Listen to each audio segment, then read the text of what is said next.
Well, good evening, and thank you as we have a little bit of a technical difficulty, but we've already conquered it. My name is Catherine Locke, and I serve as the headmaster here at Aristoi Classical Academy, Katie. I would like to begin by acknowledging our fine arts teachers. None of them are in classrooms, their own classrooms this fall, and yet they have persevered in their love of the arts and orientating our children towards the good, the true, the beautiful. So I would like to recognize Ms. Sorensen, Mr. Gonzalez, Mr. Zimmerman, Ms. Zimmerman, and where's Ms. Singer in the back? So if we could just have a round of applause.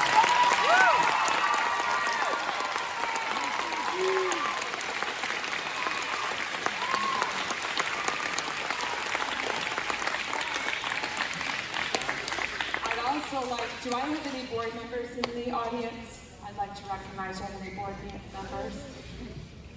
Mr. Horvath, thank you.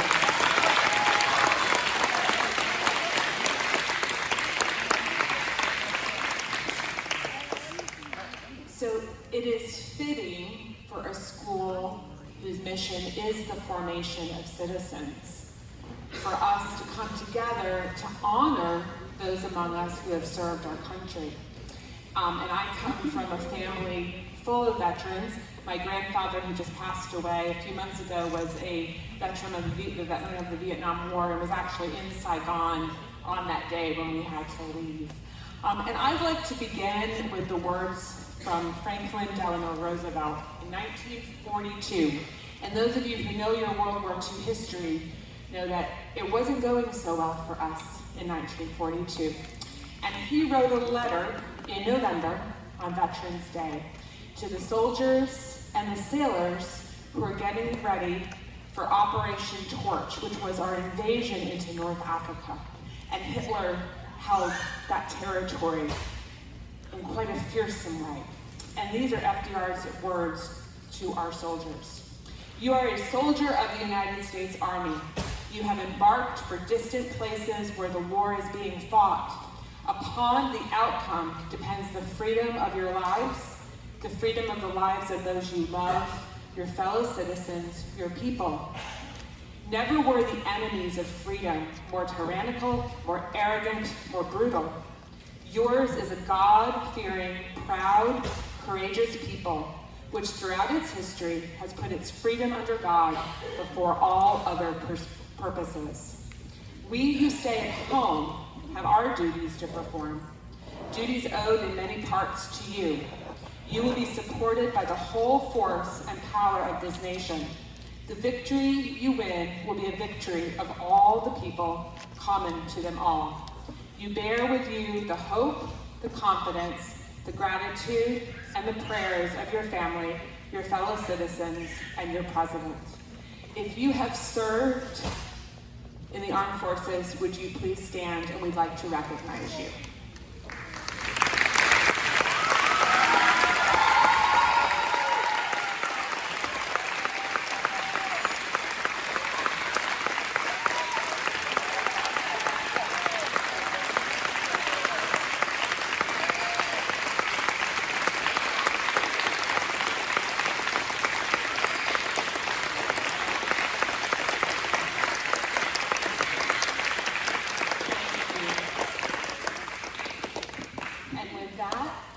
Mr. Gomez.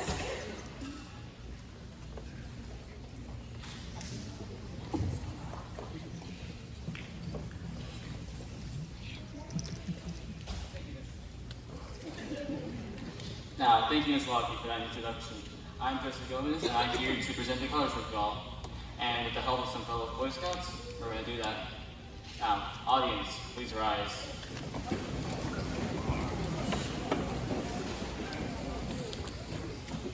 Color guard, attention. Color guard, forward march.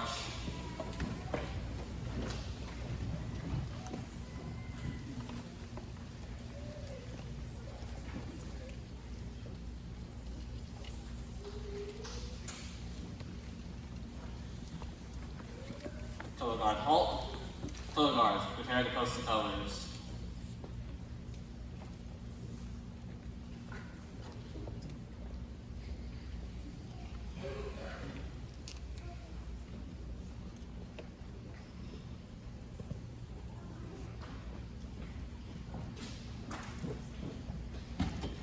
Color guards, host the colors.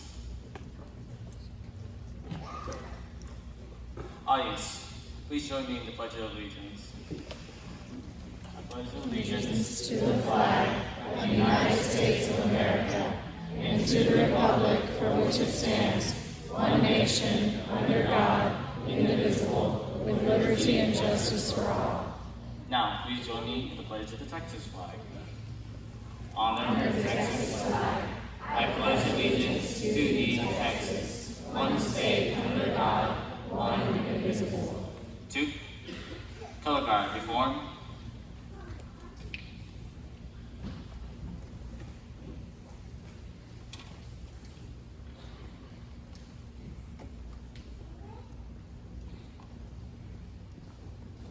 Color guard, halt. Color guard, return to ranks.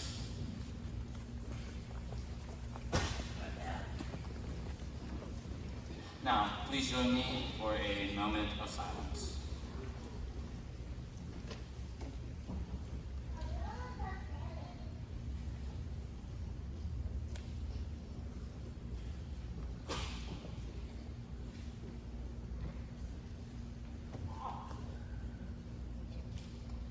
Now, please, audience, stay standing, and now you will join us for the presentation of the Star Spangled Banner.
Good evening, and thank you for joining us to honor our veterans. I'm Olivia Benson.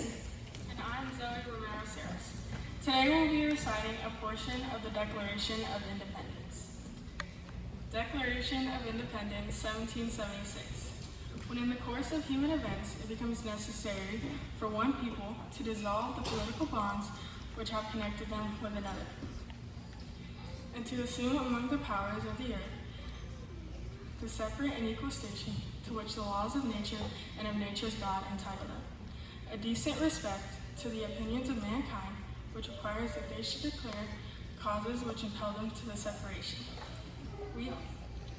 We hold these truths to be self-evident, that all men are created equal, that they are endowed by their Creator with certain unalienable rights, that among these are life, liberty, and the pursuit of happiness.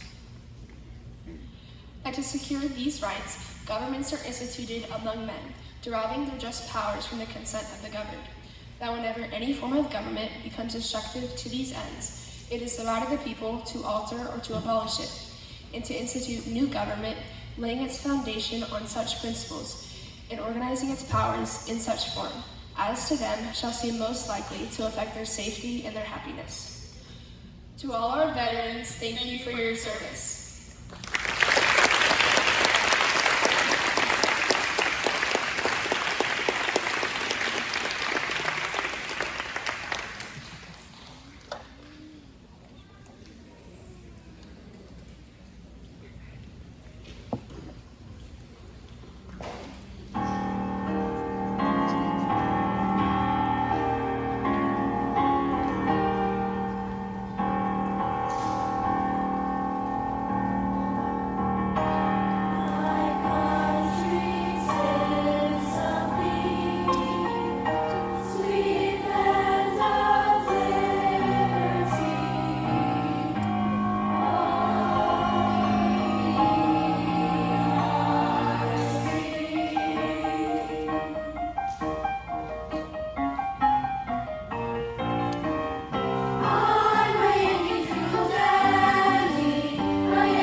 Hello, my name is Zara Mustafa. I am in 7th grade Texas history, and I will be reciting Amendments 1, 2, 4, and 8.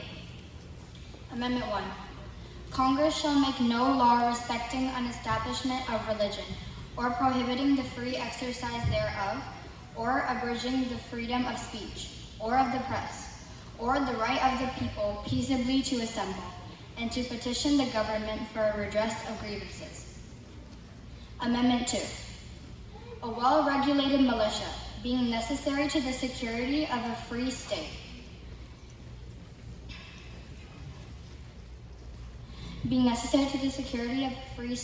the right of the people to keep and bear arms shall not be infringed.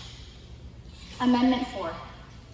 The right of the people to be secure in their persons, houses, papers, and effects against unreasonable searches and seizures shall not be violated, and no warrant shall issue, but upon probable cause, supported by oath or affirmation, or particularly describing the places to be searched, or the persons or things to be seized. Amendment 8. Excessive bail shall not be required, nor excessive fines imposed, nor cruel and unusual punishments inflicted. Thank you.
I will speak louder. I have the ability. We're going to call out to military branches for those that you served. If you would please stand so that we can honor you.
unlike any other country on the face of the earth, America was founded upon a proposition, an idea, that all men are created equal. I come from a different country. I come from Romania.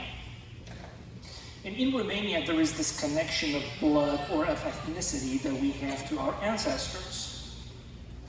But here in America, as an American citizen, I do not have that connection of blood to the founding fathers, to the signatories of the Declaration of Independence, to the patriots who fought in the Revolutionary War. But I don't feel I'm a lesser American than any of you, because we all believe in this proposition that all men are created equal. Now, the veterans that we honored tonight, for them, this is not merely an idea, not even an ideal. It's an article of faith. And faith can only be demonstrated in action. Faith without works is dead. These ladies and gentlemen were willing to sacrifice their lives for this country. And that's why we honor them here tonight. At Aristoi, one of our goals is to form responsible citizens of virtuous character. We want to have citizens who truly believe in the ideals of the American Republic. And the greatest form of respect is for our students, in partnership with their teachers and you, the parents, to show the greatest reverence to the people who risked their lives for our country. At the end of the program, allow me to do the same. Thank you so much for your magnanimous service to our country. I hope you have a wonderful evening.